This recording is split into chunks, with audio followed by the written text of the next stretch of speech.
India में middle class को क्या चाहिए? स्विगी से खाना, मिंत्रा से कपड़े और रील देखने के लिए सस्ता इंटरनेट। हमारा काम बस इतने में हो जाता है। लेकिन आजकल ये भी मिलना काफी मुश्किल हो गया है। महंगाई जो इतनी बढ़ गई है, इसलिए हम गवर्नमेंट से कुछ एक्सपेक्ट करते हैं कि कुछ तो टैक्स रिबेट दे। आप दो ना। लेकिन निर्मला ताई हमारे साथ हमेशा ये करती है, निकल ले! जब भी निर्मला ताई बजट पेश करने आती है, वो किसी न किसी आइटम पर टैक्स लगा देती है, मानो वो फाइनेंस मिनिस्टर नहीं क्राइम मास्टर गोगो हो। आई कुछ तो लूट के जाऊं। आया हूँ, कुछ तो लूट कर जाऊंगा। इस वीक अपने देश में बस दो चीजें चल रही हैं, बजट पर बकैती और कांवड़ यात्रा। मजे की बात यह है कि जो कांवड़ यात्रा में जाते हैं उन्हें भी भोले कहा जाता है, और जो ईमानदारी से अपना टैक्स भरते हैं वो भी बहुत भोले कहलाते हैं। ये बड़ी अच्छी बात कही है। दोनों में फर्क सिर्फ इतना है कि कांवड़िया जो पुण्य कमाते हैं उस पर सरकार अभी तक इनकम टैक्स नहीं ले रही है। अब इससे पहले कि इस शो के इंट्रो पर भी निर्मला ताई 12% जीएसटी लगा दे, बिना देर किए शुरू करते हैं आज का द सैटरडे शो।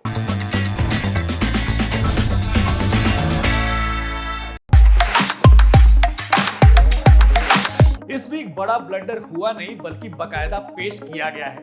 सरकार उसे बजट कहती है, लेकिन लोग उसे ब्लंडर कह रहे हैं। इस बजट से कोई खुश नहीं है, न जॉब करने वाले, न बिजनेस करने वाले, न ट्रेडिंग करने वाले और न ही टाइम पास करने वाले।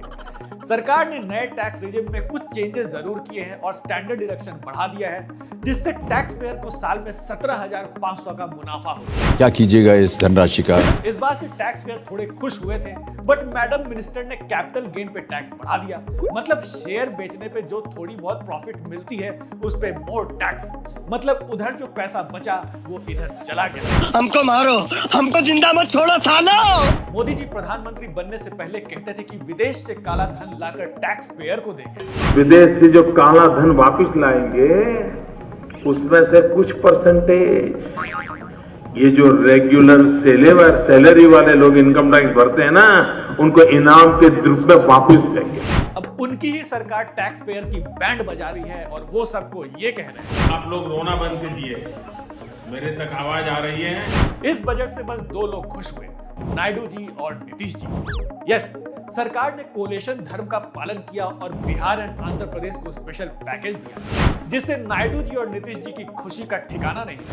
इतनी खुशी मुझे आज तक। सरकार ने बिहार में सड़क, पुल और इंफ्रास्ट्रक्चर बनाने के लिए 26,000 करोड़ रुपए अलॉट किए। ये सुनते ही बिहार में पुल बनाने वाले और पुल चुराने वाले के बीच खुशी की लहर दौड़ गई। पैसा ही पैसा होगा। नीतीश कुमार तो इतने एक्साइटेड हो गए कि असेंबली में सबको सुनाने लगे। क्या हुआ? सुनोगे नहीं? हम तो सुनाएंगे। अब बिहार की जनता को उम्मीद है कि जो पिछले कई सालों में नहीं हुआ वो अब होगा। यस, बिहार का विकास, और वो भी इस तरह।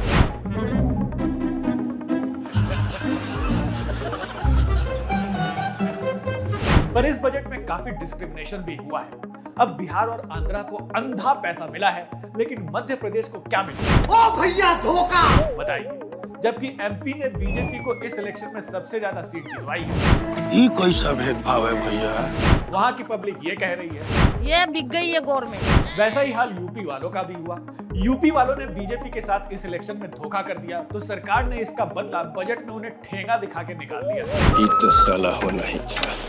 बजट में नॉन बीजेपी रूल स्टेट्स को गवर्नमेंट ने वैसे ही इग्नोर किया जैसे वो स्टेट्स बीजेपी को कर देते हैं। इसलिए ऑपोजिशन पार्टीज इस बजट को कुर्सी बचाओ बजट कहने लगी। जो पार्टी उनको लिए कुर्सी बचाते हैं उनके लिए बजट है। वैसे बजट में कुछ चीजें सस्ती भी हुई है, जैसे स्मार्टफोन और चार्जर। ये एक अच्छा मूव है। लोग सस्ते फोन पे घटिया रील देखने में बिजी रहेंगे तो जरूरी मुद्दे पे उनका ध्यान नहीं जाएगा। सही पकड़े हैं। सिर्फ मोबाइल और चार्जर ही नहीं, सोना भी सस्ता हो गया है। सोने पर इंपोर्ट ड्यूटी 6% घटा दी गई है। इसका मतलब अब मिडिल क्लास के पास खाने के लाले भले पड़ जाएं, लेकिन सोने के लाले कभी नहीं पड़ेंगे। वो चैन से कहीं भी सो सकते हैं। यहाँ सोने का मतलब गोल्ड की बात होती है। अब देश में सोना इतना सस्ता हो गया है कि 5 किलो सरकारी राशन पर पलने वाले लोग भी ऐसी रील्स दिखाएंगे। तो मेरे पीछे जो लैंप आपको दिख रहा है ये भी सोने का बना हुआ है। जो मेरा बैग है उसमें सोने के धागे हैं। फैक्ट मेरे फोन के अंदर भी सोना है। वॉलपेपर है उसमें से भी गोल्ड निकलता है। दोस्तों चारों तरफ सोना ही सोना है। बहुत हुआ बजट एनालिसिस। ज्यादा कर दिया तो निर्मला ताई एनालिसिस पे भी जीएसटी लगा देंगे। इसलिए let's move on to our next segment, जिसका नाम है बात का बतंगड़। इस वीक पार्लियामेंट में भी कुछ ऐसे डिबेट्स हुए कि कई एमपीज की बातों का बतंगड़ बन गया।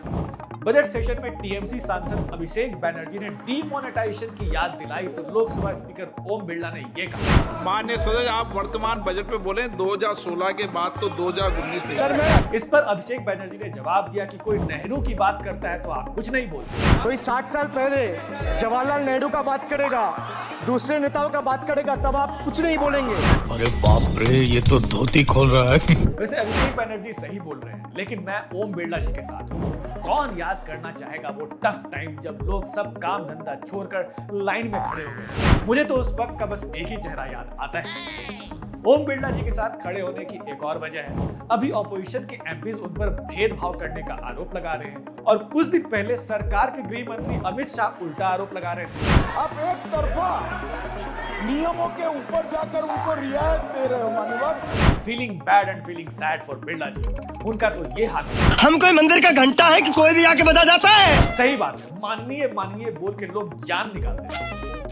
लोकसभा में कांग्रेस सांसद चरणजीत सिंह चन्नी और राज्य मंत्री रवनीश सिंह बिट्टू के बीच पर्सनल अटैक शुरू हुआ। चन्नी ने बिट्टू से ये कहा, बिट्टू जी, आपके पिताजी शहीद हुए थे, माननीय सदस्य, लेकिन मैं आपको कह दूं वो उस दिन नहीं मरे थे, वो उस दिन मरे जिस दिन आपने कांग्रेस को छोड़ा। और बदले में बिट्टू ने ये कहा, बात में जाना नहीं। ओह, गलत क्लिप लग गई। वैसे भी पार्लियामेंट और बिग बॉस के घर में ज्यादा डिफरेंस नहीं है।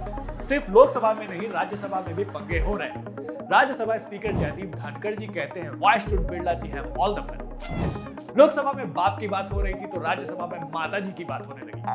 कांग्रेस प्रेसिडेंट मल्लिकार्जुन खड़गे ने फाइनेंस मिनिस्टर निर्मला सीतारमण को कह दिया कि माता जी बोलने में एक्सपर्ट है। उन्हें धनखड़ जी ने याद दिलाया कि वो आपकी बेटी के बराबर है। माता जी बोलने में तो एक्सपर्ट है, मुझे मालूम है, तो उसी लिए माता जी नहीं आपकी बेटी के बराबर है। वैसे धनखड़ जी की बात सही है। फाइनेंस मिनिस्टर को पब्लिक भले निर्मला ताई कहे, लेकिन उनकी उम्र खड़गे जी से बहुत कम है। वैसे आजकल शक्ल देखकर उम्र का पता लगाना काफी मुश्किल है। जैसे होम मिनिस्टर अमित शाह को ले लीजिए, वो सलमान खान से बस 1 साल बड़े हैं पर लगते उनके पिताजी के उम्र के। वैसे पार्लियामेंट में सिर्फ पंगे नहीं हुए, कुछ काम की बातें भी हुई। कंगना रनौत को first time as an MP बोलने का मौका मिला। लोग कह रहे हैं कि कंगना ने संसद में नहीं बल्कि लाइफ में पहली बार काम की बात बोली। महोदय, हमारे मंडी क्षेत्र में ऐसी बहुत सारी कला शैलियाँ हैं जो विलुप्त हो रही हैं। हमारे हिमाचल प्रदेश में जो एक घर बनाने की कला शैली है जिसे काटकुनी कहा जाता है। Very good Kangana. लेकिन कंगना से हमेशा कोई ना कोई दुखी हो ही जाता है। इस वीक भी हो गया और उसने कंगना के इलेक्शन विक्ट्री को ही हिमाचल प्रदेश के हाईकोर्ट में चैलेंज कर दिया। यस, लायक राम नेगी नाम के एक शख्स ने आरोप लगाया कि वो भी मंडी से इलेक्शन लड़ना चाहते थे पर उनका नॉमिनेशन ही रिजेक्ट हो गया और इसीलिए कंगना जीत गई। कोर्ट ने इस पे कंगना को नोटिस इशू किया है। लायक राम जी, हम आपके साथ हैं, वी आर विद यू। आपका नाम लायक है तो जरूर आप चुनाव लड़ने के लायक होंगे।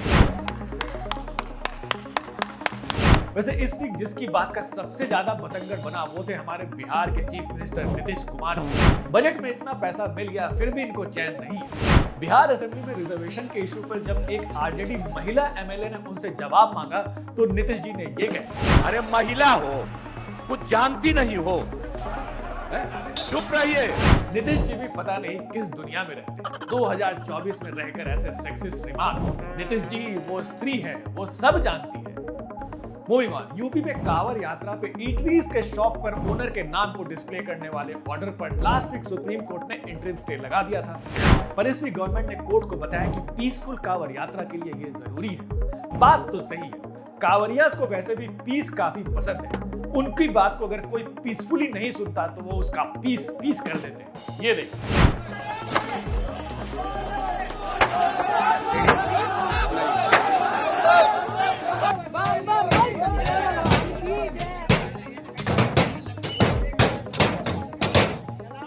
It's time to go now, but next week फिर आएंगे ढेर सारा कंटेंट लेके। तब तक देखते रहिए आज तक एंड इंडिया टुडे।